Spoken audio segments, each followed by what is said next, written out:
You're listening to The People's Pitch, the official podcast of Minneapolis City Soccer Club, brought to you by footballstadiumprince.com. Let's start the show. And as I talked about just a couple minutes ago, as Joe Watt stands over this one, he appears to be the one taking the penalty here. This is a huge confidence booster if you're Duluth. Worst case scenario for City right here. And it stopped! Yes! And it stopped! Totally redeems himself. Matt Elder redeeming himself. Oliver with the right foot. The shot is goal! Oliver! Justin Oliver will break the scoreless tie. And it is 1-0 Minneapolis City. Is Hutton now on the offense with the left foot. Goal! And it is now 2-0 Minneapolis yes! City. Good finish. Nick Hutton taking his quick victory lap. Hey friends, we know we said we'd be back last week, but it's the off season. Give us a break, man. We aren't going anywhere, neither are you. This is the People's Pitch Podcast, the official podcast of your Minneapolis City Soccer Club. I'm your host, John, and with me, as always, is the Nate Morales. Nate, we thought that summer was busy with all the city comings and goings, but it's actually the off season when we have even more to do, stuff that fills up our soccer time with, other soccer fills it up. You yourself have your over 55 men's league that you play in. Your boy is in high school playing. You do the Augies broadcast. I got my two boys in soccer, which is on different times. I just filled in even tonight for you, doing the broadcast. Can we keep up? It's hard to do it, man. It feels like you're right. Every night there's something, and Right. geez, it's like, well, we also have to pod, so that's why we're doing this late at night. So, but it's a good time. We do it because we love it. yeah, we'll get there. We'll get there. Mm-hmm. We're what are we going into? Year 8, year 9? Year 8, 7, 8. 8? Yeah, we'll figure it out. Anyway, What year is it? yeah. Oh, also, John, to add to the schedule, EAFC 24 releases in 34 minutes. Yeah, I'm gonna wait to get it, so we'll have to wait a little bit on that one. But I will say though that my oldest son Gus has this show is very familiar with Gus. He has taken a liking to FIFA 23. Yes. So good boy. He's in the game. So I think we're gonna have to get EAFC, even though I was probably going to wait on it, but he asked me about it, and I was like, well, if you do good in school, we'll get it. All the while, I'm thinking out of the other side of my mouth, I'm going to get it anyways. So. Totally. It's a good excuse. Yeah, exactly. So anyways, this week's show, we got through the USL 2 version of our season recap, but today it's all about the 2023 UPSL future season. We'll look back on some of the best moments, impactful players, official, unofficial awards, and then we'll catch up like we did last time. What was that, 4 weeks ago whenever we podded last? It's just a week and a half. Not bad. Week and a half. We'll catch up with our Crows in college, starting with Minneapolis City in the MIAC. So let's get after it, man. Yeah, for sure. So as we did last week, we like to recognize the coaches and the players for a well-fought season with our official, unofficial awards. We do one set for each team, and tonight we are honoring the UPSL team. So if you're not familiar, the UPSL squad is the development arm for Minneapolis City. It is the Futures. JJ and his coaching team, that's Eli Baker, Brandon Doyle, Derek Johnson, etc. They build the team. They start in November and December with the Futures program. Then that grows in, that's really like a U23 7v7 league, right? And it all culminates in the summer when they pick they handpick the roster out of those futures to compete in the USL or UPSL. There we go. And that formula works. UPSL 2. I don't even know, but that formula works, right? The futures in the 3 years that they have competed are undefeated in the regular season, right? 3 years. Yep. And they have advanced to the UPSL playoffs every year since their inception. And right there, you can stop and say that's a phenomenal success. That's all you need, right? The point of this is to develop these younger players in kind of their gap years, right? Between when they're either, when they get older in high school and transition to college, to prepare them for that transition to playing in college, maybe to make sure that they can find a program or to help them find a program. And then in those 2 early couple years in college, like, how do you make sure that they are competing for starting time, for playing time, for roster spots in their college programs? And boom, it happens, right? Winning in the playoffs on a more national stage, not really a goal, but that's okay. We talked about it a little bit as the season wrapped up, right? Like, it's cool that we're not, it's okay that we make the playoffs and we lose to Sporting KC's youth program. Well, I have a little different spin on this one, Nate. The Minnesota Conference of the UPSL is getting stronger. We're going to talk about that a little more in a bit. With some of the new teams that they're adding in, and they've added Pro Rel, so some of the bottom feeding teams that we would much rather not play are being replaced by teams that want to play, are more organized, etc. So at some point, another team is going to have to jump to the top of the perch in this conference, you would think. But at the national level, we've talked about it many times. There are buzzsaws and proximity mines all over the Midwest. You like that? GoldenEye reference there. There are buzzsaws and proximity mines all over the Midwest, and even more so when you get to the West Coast portion and then West Coast and then portions of the East and the Southeast. Yep. So it's not out of the question that we might get a special group together in the future that might get us over the hump nationally. It just isn't super easy, and we are content with the development piece, but it's all icing on the cake if we are to take it that step further. And I think that we are inching closer to that. And I think this year was one of those years where I think we had the right mixture. If you just look at the fact that our first round opponent in the Nationals in Sporting KC's youth team, we're on the road. They were the eventual runner up. And if you ask me, I think we should have beaten them. Yeah, it was really close. It was really close. And I mean, it was a narrow KC victory, but that game could have been potentially iced out in the first half with a couple of moments that traditionally throughout the summer we saw the players in question, I won't mention any names, convert on goal scoring opportunities that were that wide open. So, I don't know. I think that we might have something brewing here that might allow us, if we continue to build a little bit each year, to where maybe we start to take on more of a profile nationally in the UPSL. I don't know. I just want to throw it out there. That would be awesome, right? And I think, starting here at home, you touched on it a second ago, in a division like the UPSL Midwest West, that talent pool is always shifting. Last year, Austin joined and brought some talent to the stage. This year, we had St. Croix add a future squad of their own, and this Worthington community team, which I don't know, interesting, but nice. But, I mean, they brought fans. They had a good organized game day. They had a good facility, like all that leveling up we were talking about. Yeah, for sure. And so that talent level, it's gone up with, a league that used to just have these kind of local weekend warriors making way for NAIA players, MIAC players. Very consistently, we're going up against a lot of college players and guys that have just more recently aged out. And the futures, they've adapted and dealt with everything that has been thrown at them, haven't they? And this is not just this year, but over the 3 years. Oh, for sure. But I think the reason behind that is the familiarity and the brotherhood. Like we're now seeing some players who started the futures program super young, and in the winter, maybe high school juniors, and now they're freshmen in college, and they're not quite ready yet for the first team. But we also have to keep continuing to recruit well and bringing in that best young local talent. And I put in our show notes in capital letters, keep them. Yeah. Keeping them has most recently been hard to do. You look at, I just got done doing the Augsburg game. You look at Keba Janae.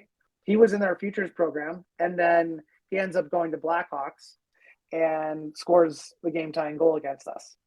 And I do feel that keeping them is hard because a lot of players come to us, get the taste, and feel that they're better than this level in some. I'm not saying Keba thinks that, because I just use him as an but they want to be example, the guy. They want to be the guy. They want to be the guy, or they think that this level isn't for them. And then there's the other side of the coin where players come into the club thinking that they can walk into the first team after the futures door is what cracked open for their entry into the club. Mm-hmm. And that's not necessarily the case. So they end up going to other clubs. And then ultimately, for example, Keba, we end up facing them in the same league that some of them, not Keba as my example, told us that they were too good for. That's pretty odd, right? that would happen. And I'm not saying, the bump in quality of the league that we mentioned is all on the back of what Minneapolis City has or has not done, but there has been a heavy influence. And I mentioned Worthington, like the model that they have there is not dissimilar to what we have. Same with Austin. So it's great to see that some teams around the area have adopted this, and it makes us all better. So I, for one, welcome that competition. It only makes us much sweeter when we win, when other teams are hunting for us and we elude the hunt and we come out on top. But I will say this, probably an unpopular opinion around the soccer circles. I would really just like it if a team like St. Croix used the platform to continue to build and elevate the younger players, which they started out doing, but then ultimately towards the back half of the year and against us, dropping clear USL2 players down just to face us. Yeah. And then them never seeing a UPSL field ever again. Our young boys are there for a reason. We're trying to grow something specific there, win, lose, or draw. And a team like that dropping players down it gets me a bit, but it happens. It is what it is. We'll talk about what happened when we faced them this year with said players here in a bit. We talk about our season, but the season did have a lot of big moments. So let's dive in, man. Let's talk about the big wins on the field. And again, as a reminder, a refresher, we go 3-1. So we're going to start out with number 3. Yeah, man. The first big win on the field has to be another undefeated year. And it's funny that it's like 3 of 3 in third place, but it's like, yeah, this is great. This is now, unfortunately, kind of what you expect out of this program, right? If we're going to continue to attract the top talent in that age group, we're going to continue to develop them, turn them into a team, and we want them to be undefeated in this UPSL Midwest West Division every year. And that's I think it's a solid goal, and it's one that so far gets harder and harder, but it's good that we keep leveling up and achieving it. Yep, absolutely. What's number 2, Nate? Development of this never quit attitude. When you look back, John, at some of these games, whether it is, I think the first game against Valora, right? Or it's, you look at some of these first game against St. Croix. Yep. So the first game against St. Croix, the final playoff game against St. Croix, just in general, these young men have developed this never quit attitude as their own kind of futures team culture, and they will claw back tooth and nail to get the results that they need in order to reach their goals, which is phenomenal. And a lot of that has to do with tactics. A lot of that has to do with who comes off the bench and your attitude when you come off the bench, right? If who's you're healthy, but you know what I'm saying, John? Like if you're a starter one week and then you're on the bench next week, you got to come off the bench hungry and looking to change the game. And that's what these guys have been doing. So this team has a really great culture around it where the players don't quit and they don't stop until they get the result they're looking for. And number 1 we have down for big wins on the field is talent produces talent. So these players, these younger players that we have at our disposal, they continue to push each other no matter what level they come from or that they go on to play at, which is great, because the worst thing that you can have as an organization or a team or a coach is no position battles. Yep. So you get complacency within your roster that like, oh, I'm better than maybe that one other guy that can play 2 or 3 positions because this is my dedicated position and I'm probably never going to come off the field. Well, now in the training environment, we have 3, maybe 4 players that are fighting for limited minutes now. And it really is helping us iron sharpen iron.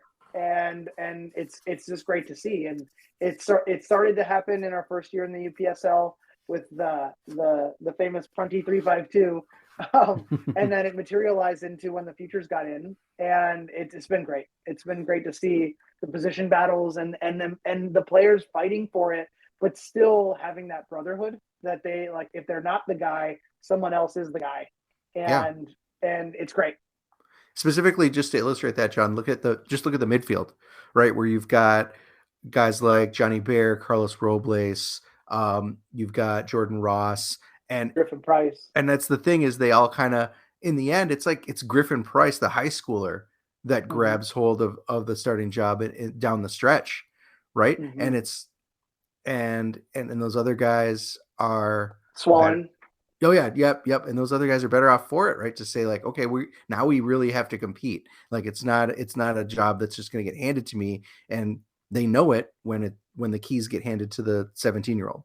Yep, absolutely. And if you look at it too, like you had a 17-year-old who was getting the lion's share of the minutes in the midfield over a player that is going off to St. Thomas to play. Yeah. Yep. So it's great. It doesn't matter where you come from, where you're going. They're like I said, iron sharpens iron. All right. Let's talk about some off the field wins, John, because it's not just on the field, right? Minneapolis City is always growing organizationally, always learning, and that means adapting, and that means there's some big things that happen to the club off the field. The first one is not necessarily something that Minneapolis City can take credit for, but just this whole league has leveled up. Like I mentioned, when you look at St. Croix joining the UPSL Midwest West, you look at Austin Villa last year, this Worthington Community Club this year, Superior City, right, which isn't technically the Duluth minor, the Duluth second team, but kind of is for the and it just gets better and better as the talent trickles down and realizes that there are other options. It's not just all about either playing in the USL2 or the NPSL. There's more there, and there's more there in the UPSL. I've said it multiple times, and now I can say it even louder that we're not part of the NPSL. That if you put the two leagues next to each other, the only thing that the NPSL might have does have over the UPSL is longevity. But the way the league is run, they're very similar. How the way the leagues are run, the talent's starting to get better in the UPSL. If you put West Coast UPSL versus West Coast NPSL, it's not even close. The UPSL has far better teams, which is wild. Which is wild. And then adding the pro rel piece to it, continuing to expand by region and not just by a team in a region, and that being your expansion.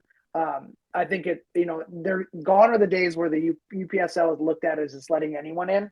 And now they opened that door, and now they're refining and figuring out ways to still let people in, but also let the quality in that can show it on the field and off the field. So I think it's great. Number 2 for us is recruiting. Yeah. The efforts of every member of the UPSL staff, and including some of the members of the USL2 staff, to continually always think about the next generation and what we have to get players into that pipeline. I said it during the winter. I tend to be part more of the futures program in the winter. I thought this was a down year. I didn't, during tryouts necessarily see the things that I wanted to see from, I was foreshadowing looking into the summer. I was like, could be the year where we have a down year. And that was not the case. Like the staff did a fantastic job recruiting, whether it be for the winter program or recruiting just for the summer for players that weren't part of the program. I thought it was great. And then I think that kind of feeds into number 1 on our off the field. I think it's a lot around the program organization. Like the USL 2, and we'll call it NPSL, arm of the club always had to go through taking some lumps. And NPSL was 1 year. In the USL 2, it was, we'll call it 1.5 years. Yep. For us to kind of start to figure things out a little bit. But as we talked about, the futures portion of our programming hasn't had those stumbling blocks. And I think that goes down to the development of the program, the architect, Jeremiah Johnson, and him sticking with year over year his guns and his program and not changing things.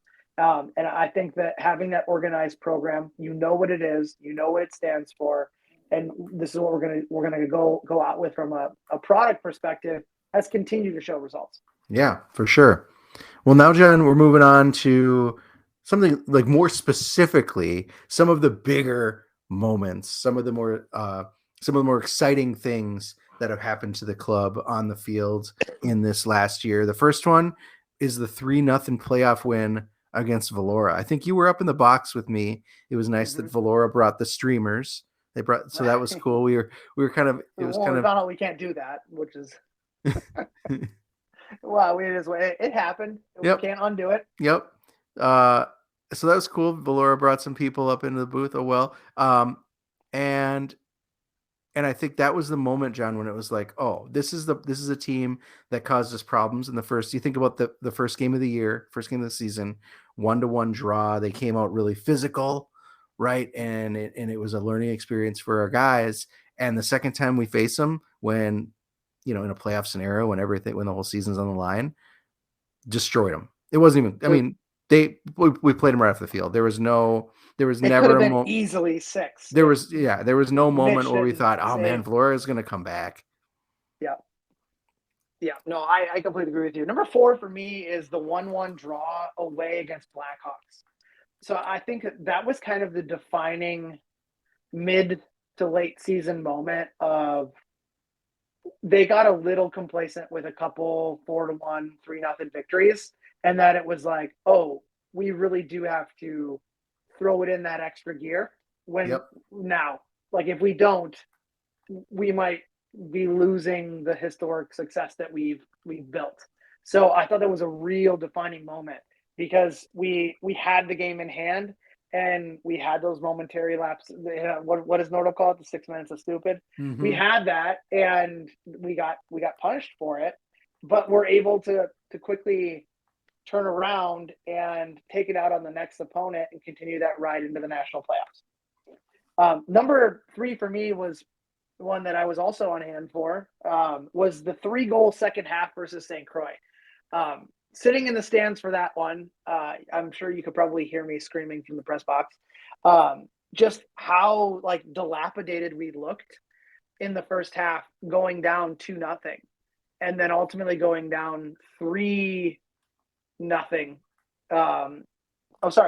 down 2-0 in the first half, and just being run all over the field, but being done so by players that have more experience, that were dropped down, players that have been playing since they were youth players together in the St. Croix system. And then you talked about that fight and that grit and that never die attitude.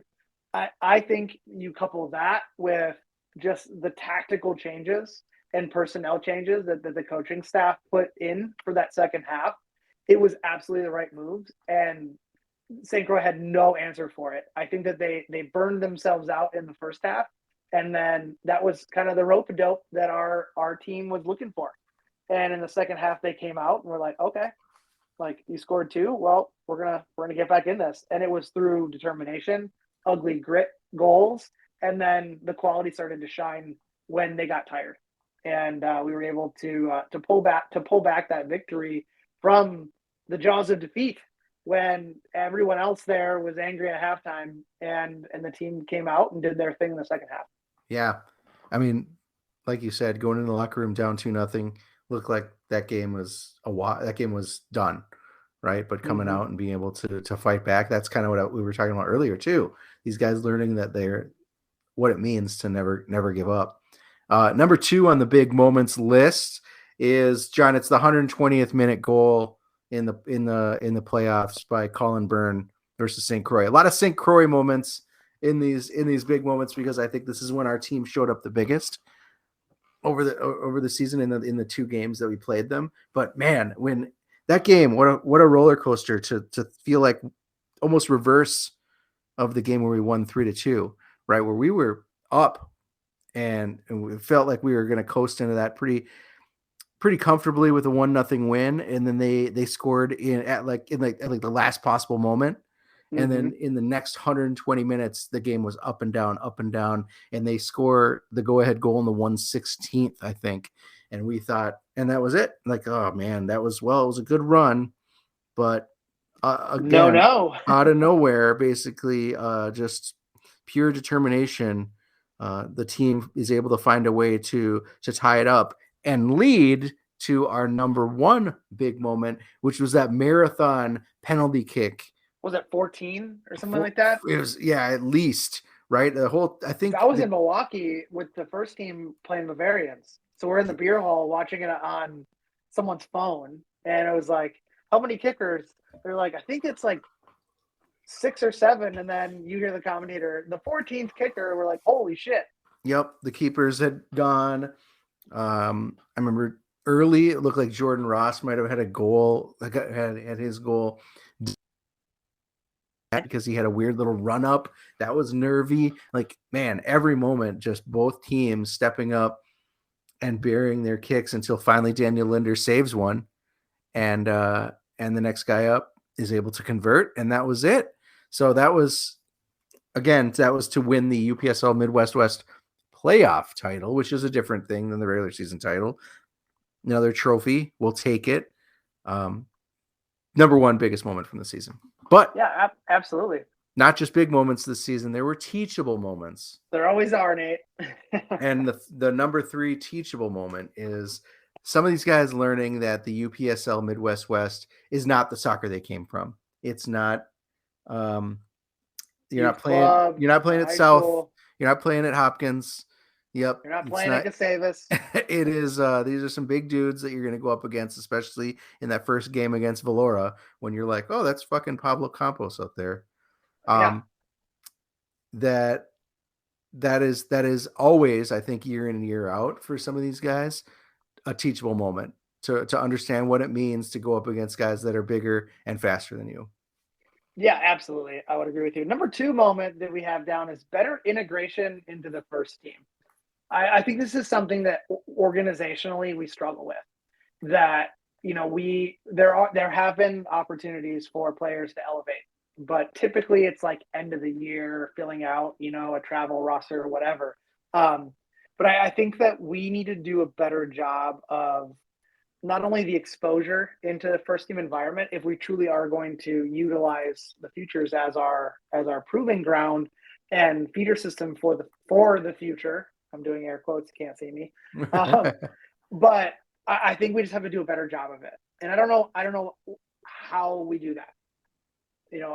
I saw general manager Van Benskoten, at the future stuff. I saw members of the first team staff there. I'm not at every training session for the first team, but I'd have to believe that there's a better way for us to integrate more of the talent. And it doesn't have to be you're going to go and start on the USL2 team, but I think it needs to be, especially with the age restrictions in the USL2, it needs to be on a more regular basis that they're getting exposed to that environment. Yeah. Be it training or getting, some game minutes, so that we don't ultimately run into, a year where us being all Minnesotan, we don't have another group of players that can compete because we haven't been proving them at that level. Or it takes us another year or another half year to get used to playing at that level and figuring out how to perform. So I think we have to work on that. Number 1 we have is that goals come from everywhere, not just one player. I think that we saw Carter Hermanson have a fantastic summer, but there could have been other sources for goals. I think they were sprinkled around a bit, but I think that we need to figure out, not having to ride the back of one player. And a lot of our big goals did come from other contributors, but I think we need that in more volume. Like we need players to step up offensively at that level and score, not just one guy scoring 8 to 10 goals, 2 or 3 guys scoring 8 to 10 goals. And it coming from different ways and not just, more through the run of play, through, that second or third runner, like making it a little more complex for the teams that we're facing, because they're only getting better and we need to figure out ways to counterpunch. Yeah, I think some of that though, John, might have to do with the rotation, Yep. right? But a lot of it also could be prove that you can't be rotated. Make sure that Jeremiah knows that you are a nailed on starter because you can contribute goals. And you think about that's kind of what happened with Camel 2 at the end of the year, proving that he can score big goals in big situations. Guys like that, right? Like more goals out of the wing, more goals from distance, perhaps. Like find someone with a leg, like exactly what you're saying. So totally agree. Just we want more than one guy a year to step up big. Yep, absolutely. And then that helps with, I think, number 2, with his integrating into the first team.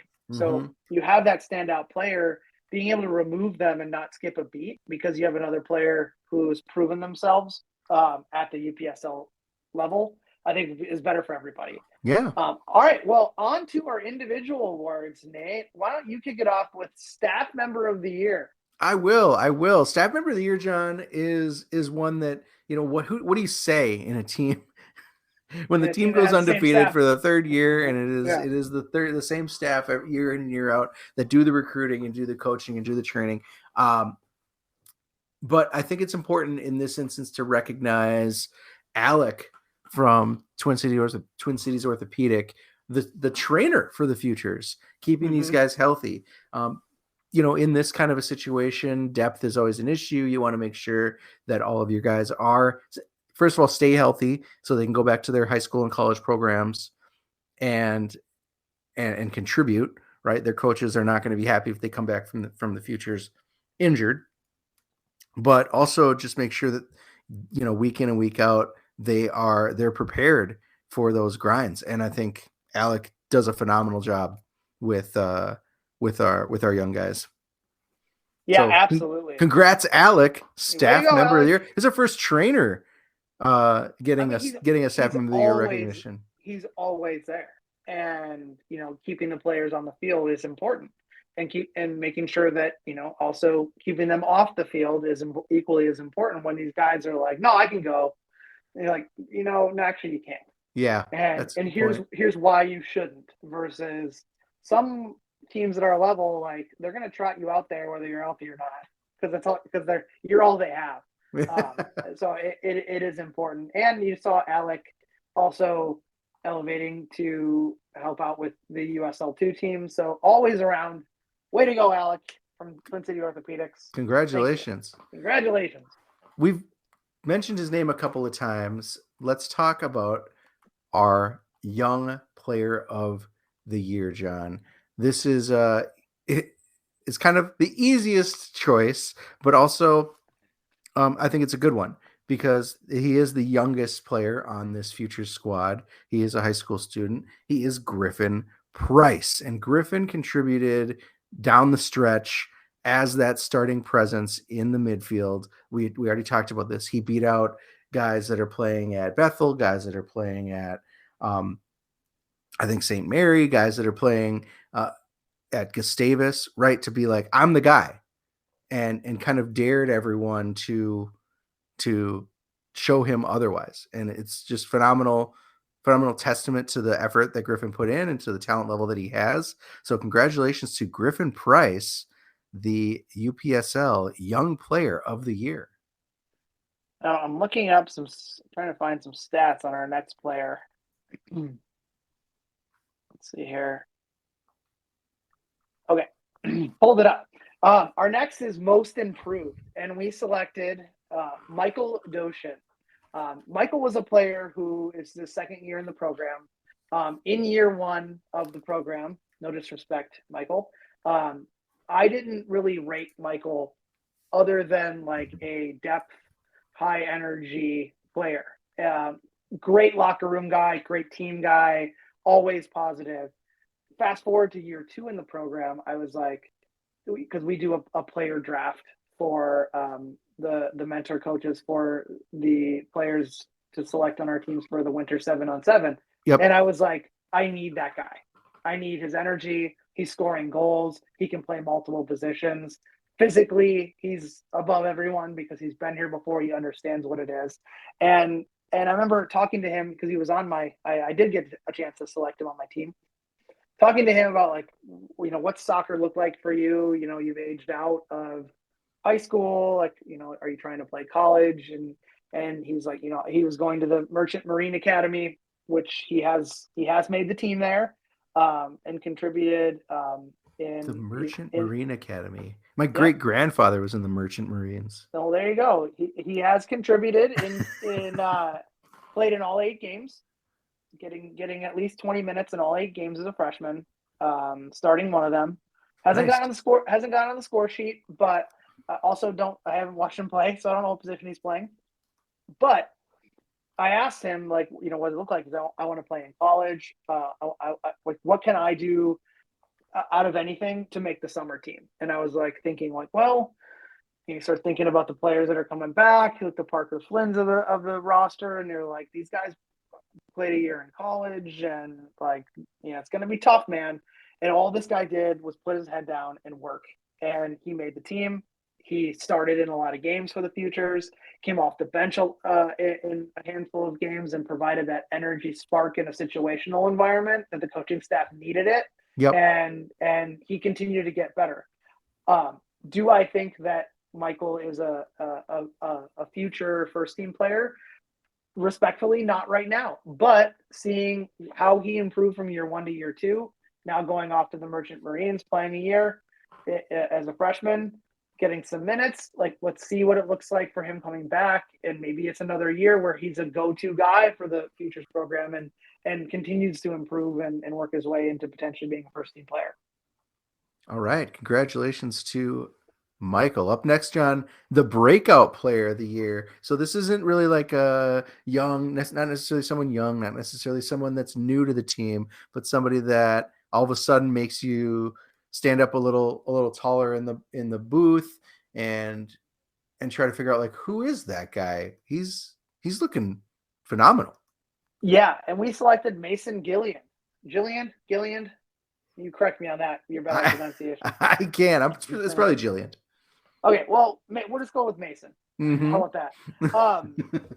Another player I remember back into the selection process of the winter session, and I was like, the final trial was 11-on-11, and I had one team, and I believe I was up against St. John's coach John Pucci, St. Mary's coach John Pucci, across the stripe from me.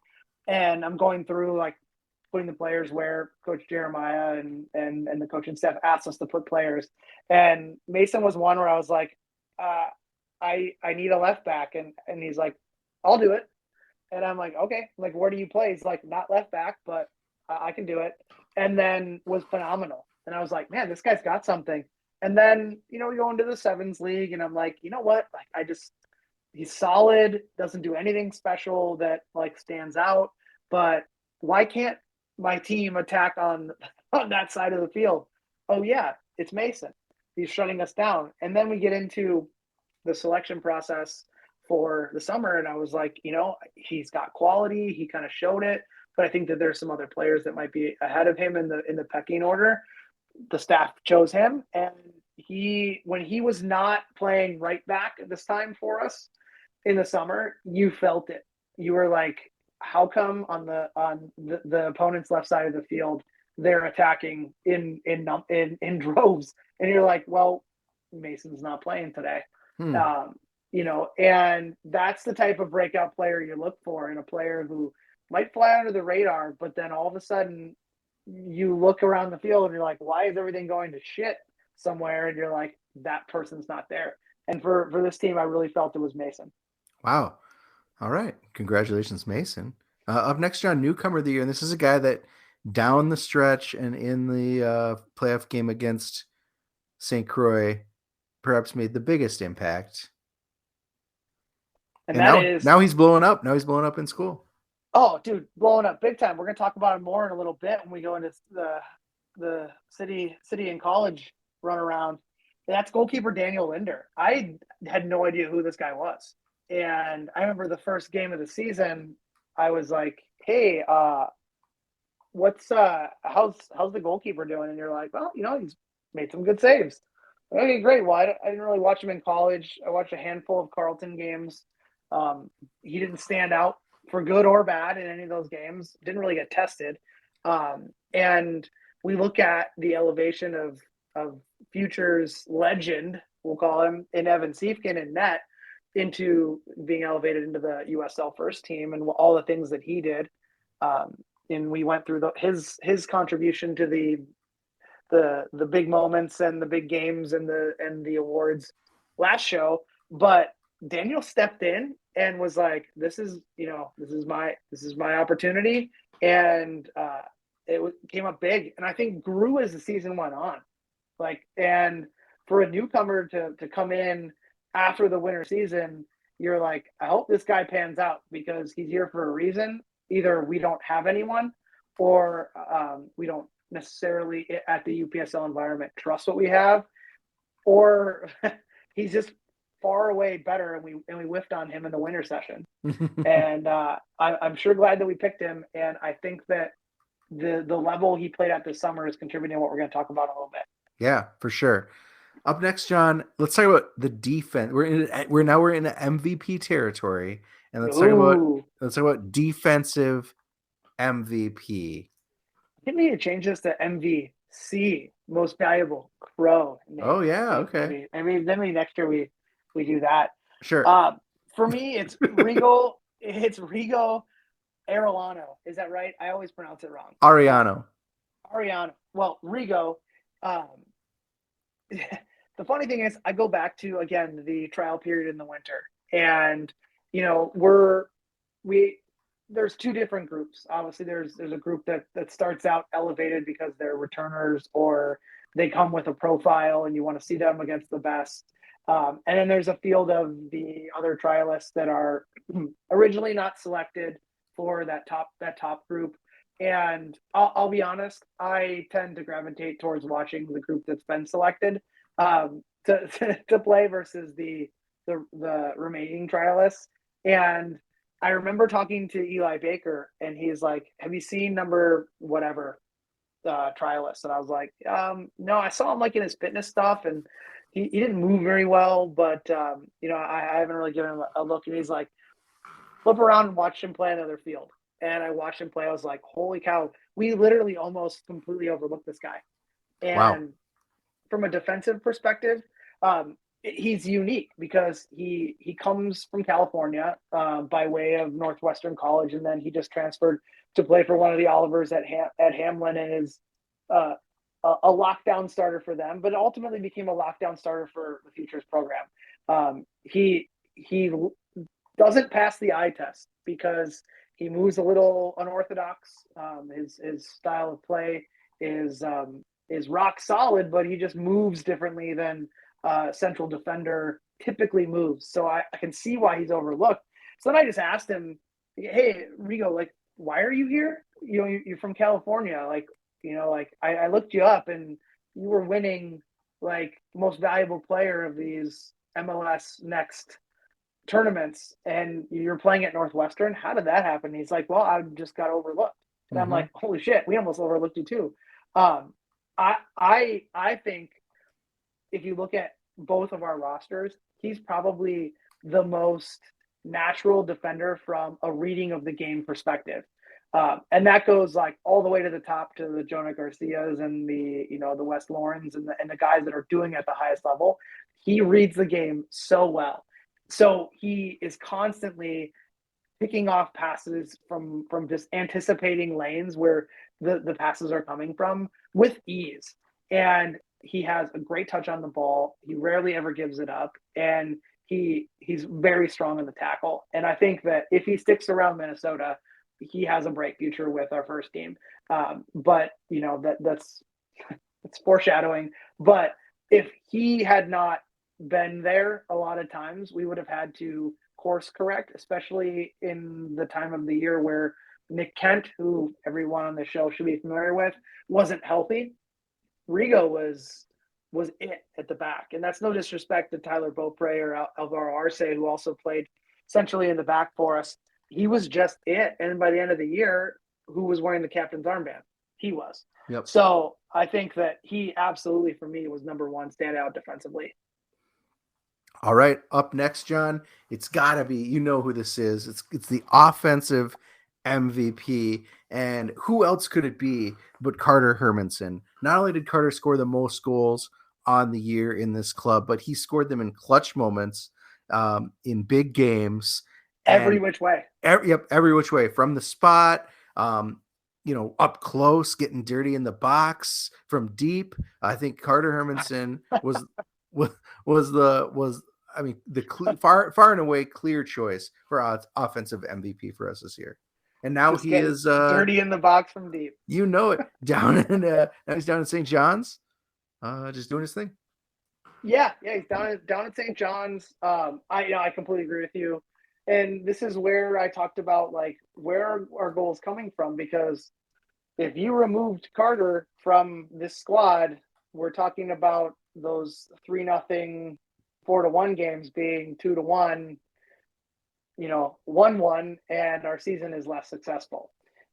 And he ultimately did get elevated into the Minnesota Super Cup fray, as did his twin brother Noah. But he wasn't able to quite translate it, entering himself into a whole other environment with different players, but got elevated because of what he did offensively for the future program. And then last but certainly not least, our player of the year, for me, I don't have to go into much more than I already have with this player. It's a name we've already mentioned, and that's Rigo again. I truly do believe excluding him from the setup would have caused massive problems for our team defensively, with all the things I mentioned, plus his organization and his communication. If we didn't have him, we would have had to reshuffle the deck a bit until someone like Nick Kent came back from injury. And even at 60% when he first kind of came back, I don't think was quite ready to play the minutes that would have been required to do what Rigo did. Yep. The whole entire season. Yeah, John, one thing to add, because you spoke at length about Rigo earlier, that the important thing here is, and I think what's clutch is to communicate the value of the Minneapolis City Futures, is Rigo really, like you said, he was at University of Northwestern St. Paul, which is not the top D3 program in the cities, in the area, right, by any means. And really, like you said, he just was like, I just got overlooked. Mm-hmm. And just by getting the opportunity, by getting the coaching and developing, he now made the move to Hamlin, right? He's at Hamlin. Hamlin, yeah. And here's the thing I'll also add about him. At the end of every session, who was the guy who was in the winter session who was collecting all the balls? It was Rigo.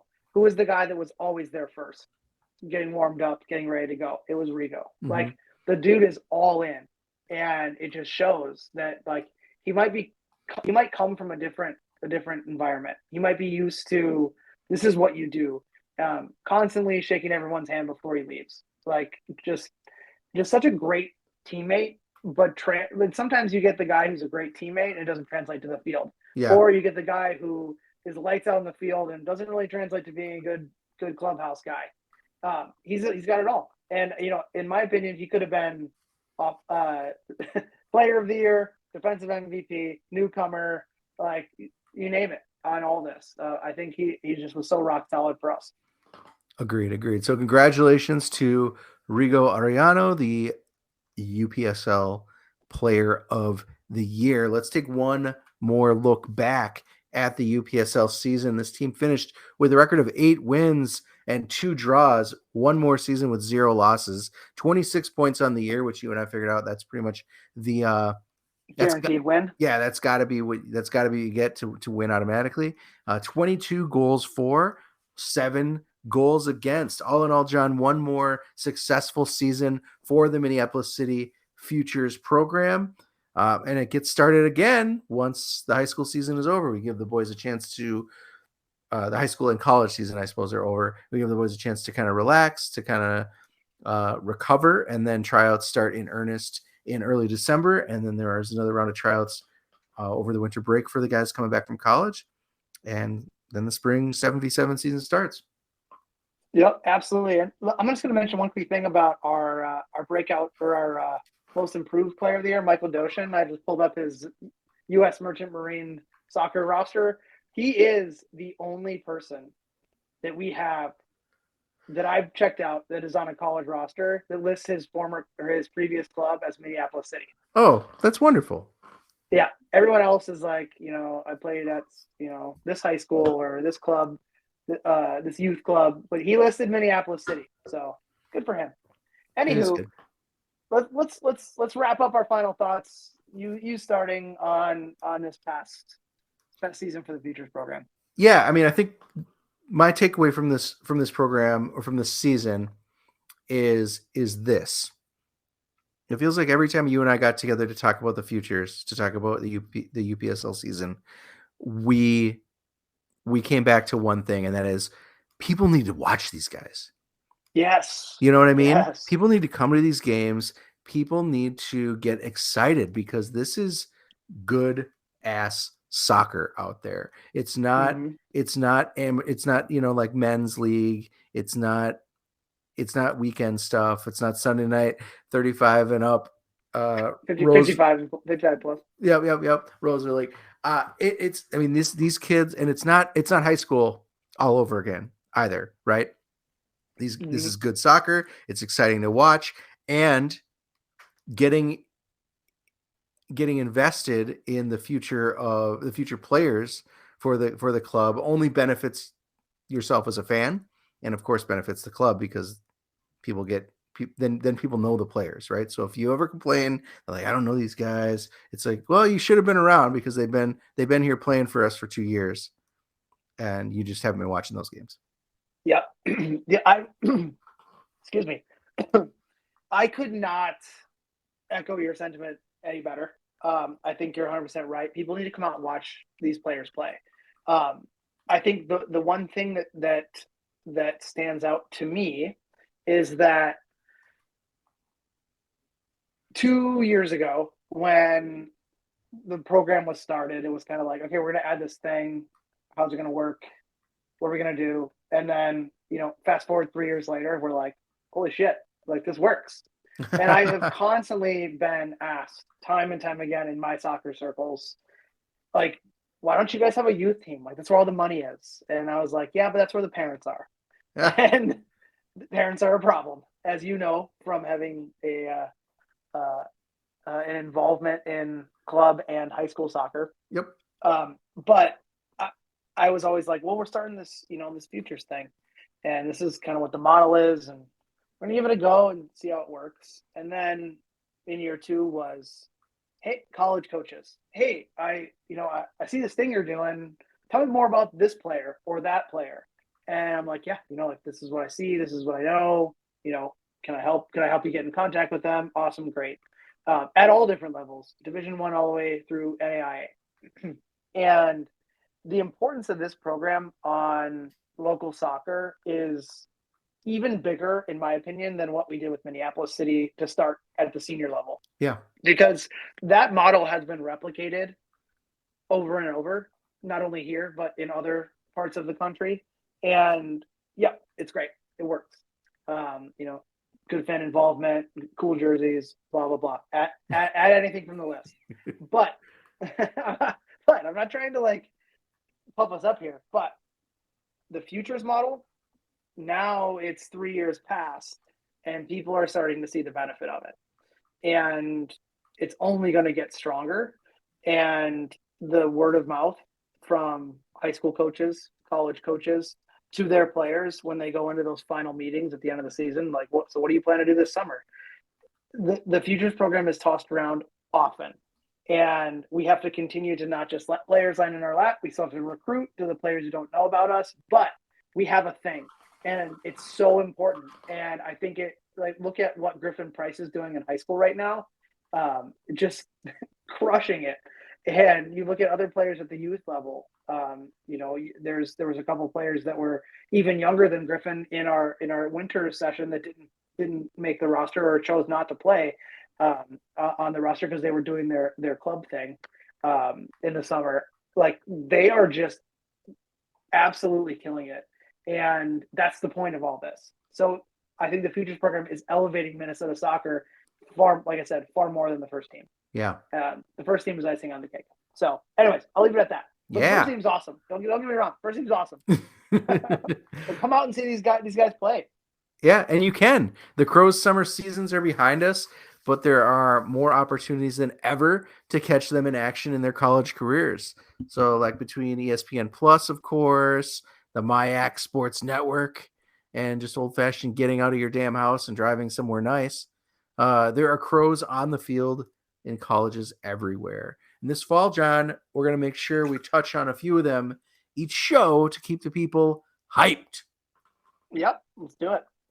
It's Crows in college. All right. Yeah, we need a soundbite here. Yeah, something. Somebody design us. Someone with some sound design experience. Hook us up. I don't think it's opening a beer for college kids, but maybe it is. Yeah. Let's start with Mitchell Munzing, John. He's the guy you saw tonight. Yeah, I mean, you want to go into this? You want me to? I got it. He was awarded the MyAC Offensive Player of the Week, the week of 9/11, September 11th. Mitchell scored 3 goals with 3 assists, earning himself 9 points in a pair of Augsburg-Augie non-conference victories.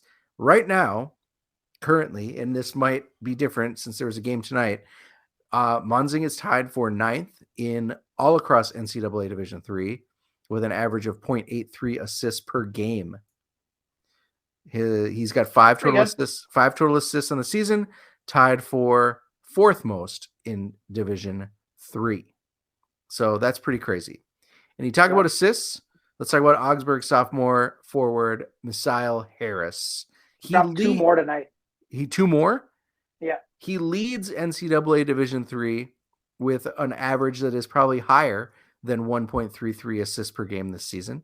He's tied for the lead in total assists across all levels of NCAA men's soccer. So now he had 8 upon the at the time of writing this. He's got 10 now. Yeah. In 2023.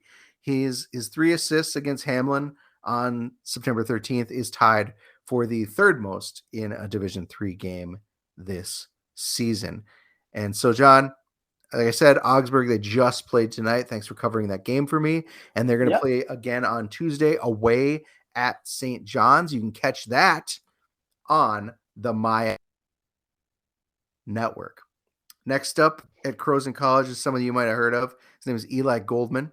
He plays for the 18th ranked University of New Hampshire men's soccer team, and he was named to the College Soccer News Men's National Team of the Week after scoring 2 goals to lead the Wildcats to victory over Princeton 3-1 this past Friday at Wildcat Stadium. What's going on with Eli, man? Well, first and foremost, Eli's probably playing pro soccer next year. I'm just gonna forecast that. His first goal came in the 66th minute. He took a penalty kick. Those are the easy ones for guys like him, firing the ball past the goalkeeper. Bottom right corner, back of the net, ties the match 1-1. Then moments later, 70th minute, 4 exactly, he scores a breakaway goal, which we've seen him do many times, which ended up being the game-winning goal, was the 4th game-winning goal of his career. This was the 2nd time in his career that he posted a 2-goal performance. And he also scored 2 goals versus Harvard in 2022 in a 4-1 win. So this season, he leads the Wildcats again with goals. And we'll say this, the last 2 strikers from New Hampshire that led the team in goal scoring were in MLS Super Draft picks. So for his career, he's on 15 goals in 4 seasons, 1 assists, and that's 31 points for the Wildcats. They currently sit at 4-1-1 and return to action this Saturday, September 26th. They take on Binghamton. Never even heard of them, but they're 2-4. So potentially the Wildcats are going to run rough shots. But that's on ESPN Plus. So check that out. Yeah. As far as other members of the club, Evan Siefkin, ever heard of him? He earned MIAC Defensive Player of the Week honors in the same week, 9/11, that Mitchell Munzing won Offensive Player of the Week. Just crows everywhere. Evan only allowed one goal and made 21 saves in 270 minutes of play as the Johnnies went 2-0-1 last week. So he, in fact, is facing a ton of shots, and he has given up some goals, but he has a lot of saves too. The lone goal that he allowed came in the first half, an eventual 1-1 tie to Loris on 9-9, which snapped his shutout streak of previous 286 plus minutes. So he's got 47 total saves as of writing this. I think he's got a few more tonight, which was for fourth most in all of NCAA Division III. And his next matchup is Saturday in Winona against St. Mary's. So you can take the drive over there, or you can tune into the MIAC Sports Network, brought to you by Huddle, and you can check out that game. And then finally, to give some more keeper love, we talked about this guy before. Carleton senior goalkeeper Daniel Linder has 4 shutouts this season, which makes him tied for fifth most, in all of Division III NCAA. His goals against average is .182, which is 9th best in Division III. And Carleton plays Bethel in Arden Hills on Saturday, and that's an easy trip, so you can make that one. But sure. I also think that one is also on the MIAC or the Sports Network as well. Yeah, it is. So I think actually I was going to look at goals against National Leagues. I think he's actually higher than that. He is nope. He's 5th. Yeah, you're right. So there's some dude from Williams College who has played almost 500 minutes and not given up a goal. So wow, it's decent. Something by the name of Ben Diffley. Something by the name of. Yeah. All right. Well, I think that just goes to show. And hopefully next week we're gonna have more news about our Crows in college. But just goes to show these guys come out of the summer season more prepared than ever, and some of them are taking full advantage of that. So that's awesome. Thank you, everyone, for listening to this week's show, and thank you to our wonderful show sponsor, FootballStadiumPrints.com. If you're in the market for a supremely curated soccer-focused graphic design on anything from mugs to T-shirts, head on over to FootballStadiumPrints.com. Fill that card up. And don't forget, you can use the code CROWS10 for 10% off everything you purchase. Remember, all U.S. orders ship right from the States, so there are no pesky international shipping charges or international shipping delays. As a reminder, Minneapolis City is a 501c3, so consider beefing up that tax deduction ahead of next year through a charitable gift to the club. Memberships for that 2024 season are on sale now. It is never too early for you to cement your spot in the stands. Get some sweet swag. Also, you're going to get that early discount. Head to mplscitysc.com. Get yours today. If you're interested in getting a hold of us, we've made it simple. You got to hit that club up on Twitter. I guess it's X, whatever, at mplscitysc. You can get us at the show at The People's Pitch, or email us, mcscpodcast@gmail.com. And that's all for this week.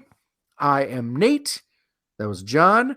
Try to make it out to support some of our Crows in college this fall. There's some really exciting soccer being played here and all around the area.